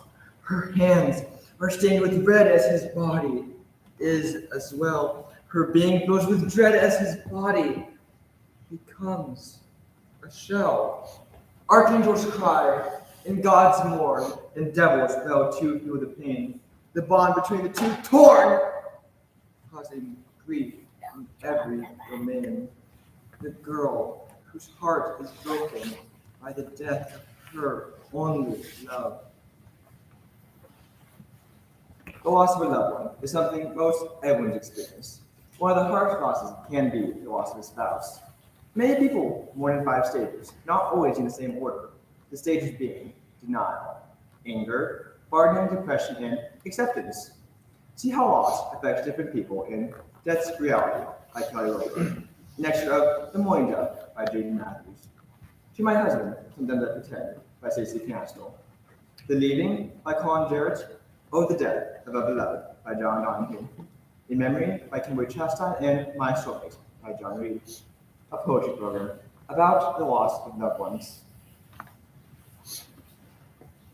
I get so sad now that you died. Sometimes I pretend that it's all just a lie. You saved my life in so many ways. I tried to save yours day after day. When God came to get you and take you home, I tried to hold on. I tried not to let you go. How could God take you from me when you're all I had? My life feels so empty without you here. I still say I love you, but now there's no reply. I always feel your presence as if you never left my side. I remember your comforting voice, but now there's not sound, only echoes from the past that keep following me around. You're always by my side, but I can't hold your hand. The reason why God took you, I find hard to understand. Sometimes I pretend that it's all just a lie. Is it truly selfish to want you back? I couldn't calm your mind. I couldn't ease your pain. I thought my love would be enough to keep you here. Now I know that was never going to be. They say time makes it better, and time will heal the pain. They're fools. It can never be the same. No daytime, no nighttime. Just hour by hour by hour by hour by hour by hour. Life's not sweet anymore. It's sour. Some say we have a life force, a soul. Some others say. I know if I had one, it died. That dreadful, dreadful day. Sometimes I know I hurt you. I know that much is true, but please forgive me, for I will always love you. 1,000 times we needed you. 1,000 times we cried. If love alone could have saved you, you never would have died. A heart of cold stopped beating. 2 twinkling eyes closed to rest. God broke our hearts to show that He only takes the best. I loved you. I disliked you. We argued. We kissed. Your face, your touch, your scent. Forever I shall miss. To hold you in my arms again. My soul no longer lost. I'd gladly pay any price and not worry at all the cost. I feel so alone. I know I'm not whole. The world's not right without you here. I tried to remember how blessed I was to be able to look upon your smiling face, to have felt your arms in a loving embrace. I still feel cheated. I feel it's unfair that you're not here with me. Only God knows His plan. And I do thank Him for the time we had. I'm still so sad now that you've died. Where we would grow lonely without you, you who wants to find you in presence beside us, where beauty brightens and kindness glows and music echoes eternal tones. Summer days seem so much shorter, and the dark nights linger on, dreams into nightmares, when the one you love has gone. But real love never fades. It burns like the sun. Although they're far away, the memories go on and on. Her spirit will never die. It shines like the stars. Although you're sleeping in heaven, you're living in my heart.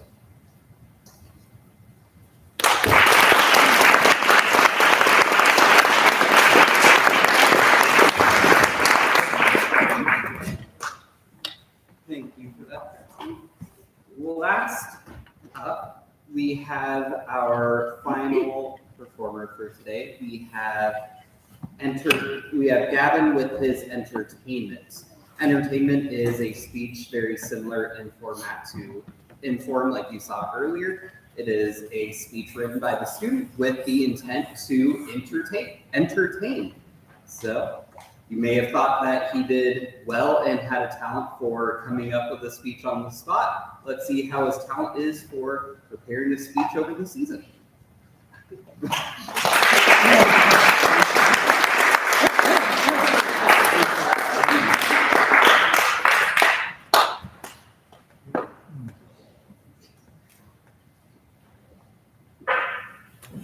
Prepare to watch in awe as I land the ball into the hoop, thus scoring the game-winning touchdown.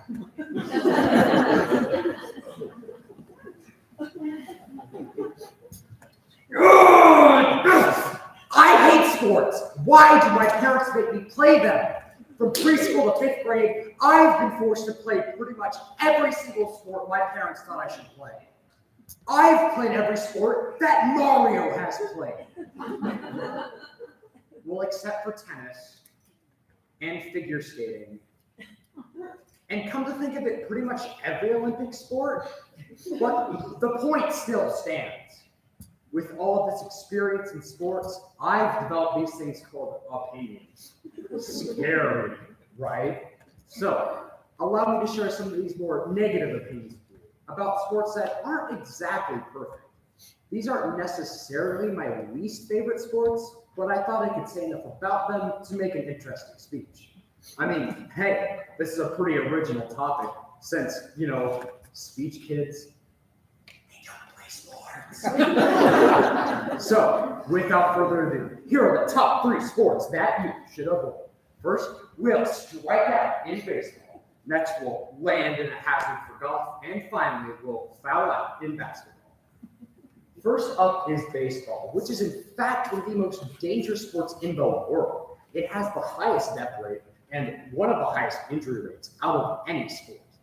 And the worst part is, or best part for me, is when do you suppose these injuries happen the most frequently?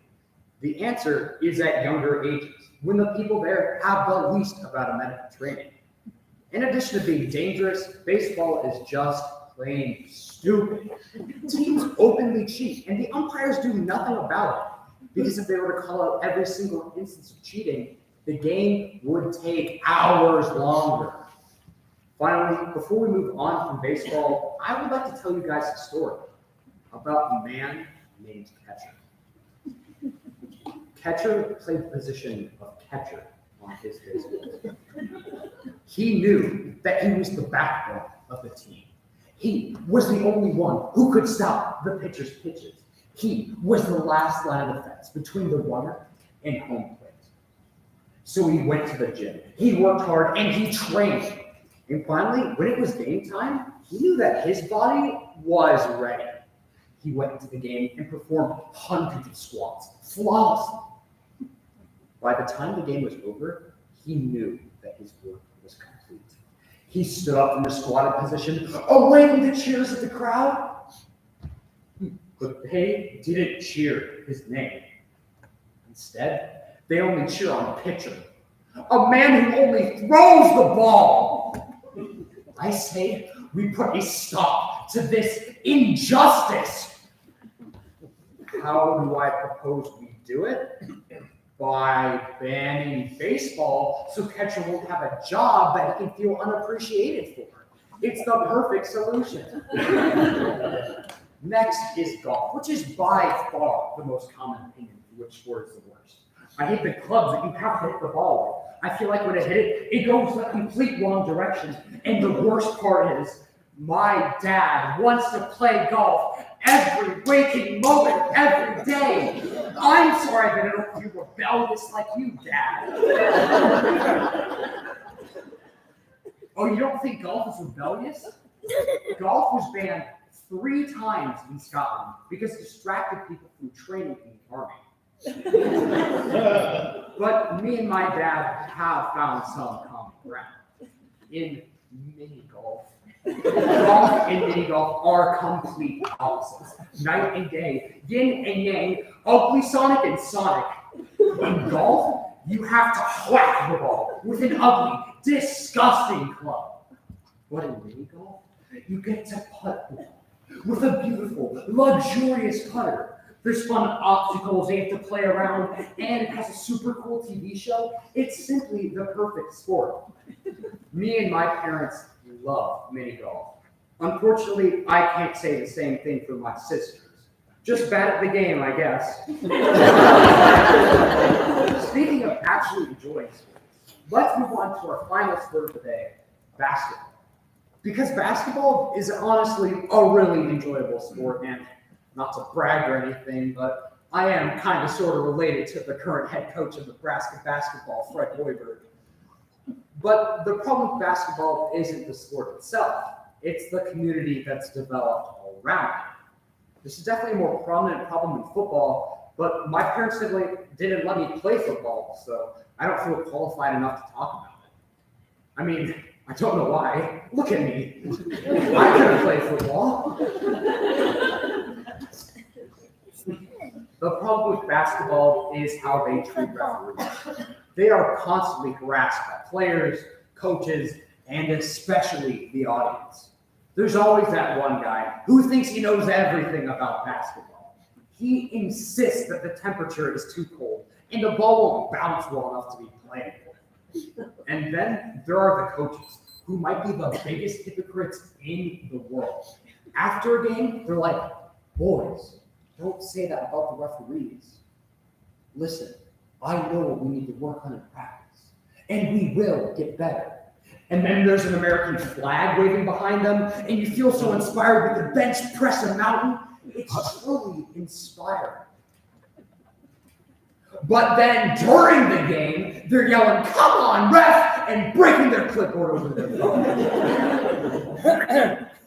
But to be fair, some referees are terrible. Some don't care and make only the most obvious of calls, and others care way too much. They're like, actually, according to page 6, paragraph 3, sentence number 5 of basketball, obscure rules that nobody cares about. You took 10 and 1/100 seconds to shoot the ball. That's 1/100th of a second too long.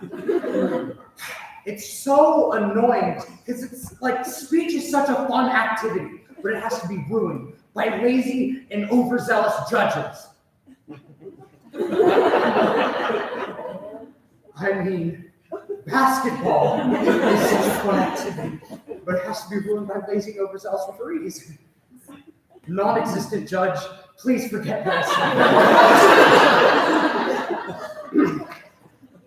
The point is, nobody is innocent.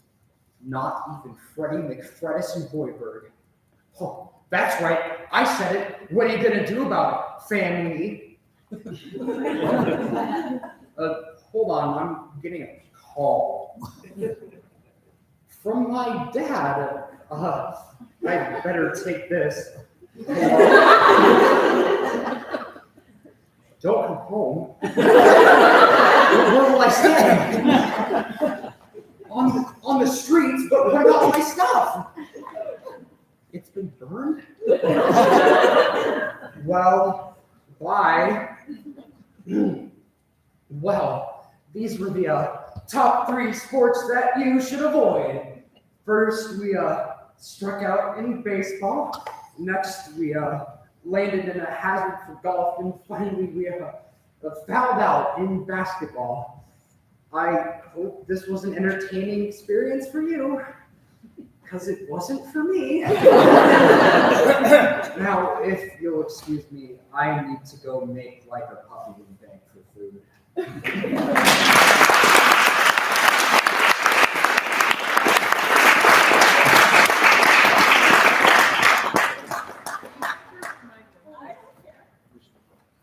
I'm going first. Okay. Okay. Well, first of all, I just want to say thank you everyone for coming out tonight. That was all of our speeches. We've had, like I said earlier, a really good season so far. If you are interested in supporting us, we are going to districts on Saturday at Conestoga. You're all welcome to come watch. I'm sure the kids would love having extra people in the room. And other ways that you can support us, we do have a donation drawer out if you'd like to help support with buying supplies for the kids, such as boards, stands, funding for hotel rooms if we do their stay, and things like that. And we also have an Amazon wish list. And I do want to take a moment, I know that you're going to kind of do this, but I'm going to take a moment to acknowledge our seniors. We have 6 seniors this year, part of the team. And 2 of them have actually worked with all 4 years. So that's really exciting. So if you guys could all just take a moment to stand up, please. We can acknowledge you.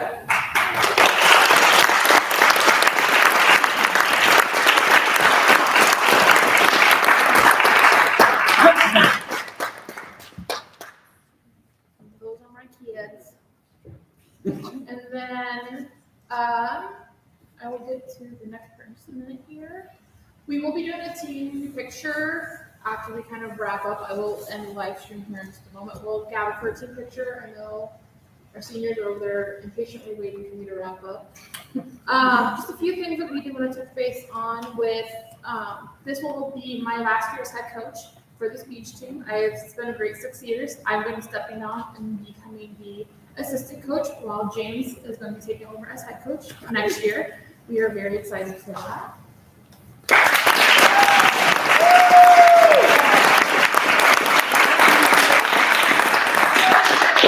And then one last really exciting announcement we have is Hannah, if you'd like to come over here for a second.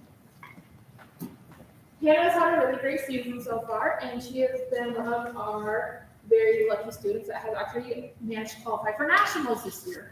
Ooh.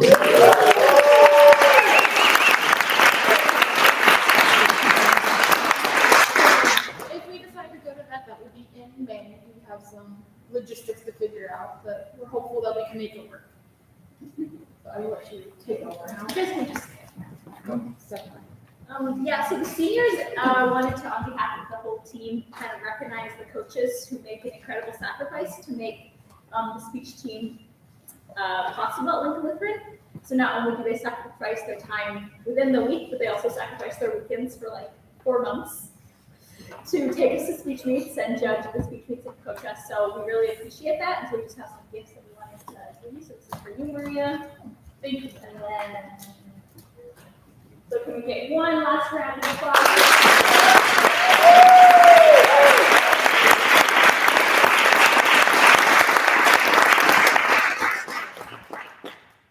So we'll go ahead and I'm going to go ahead and end the live stream here, and we're going to gather for some pictures. If I can have everyone come up.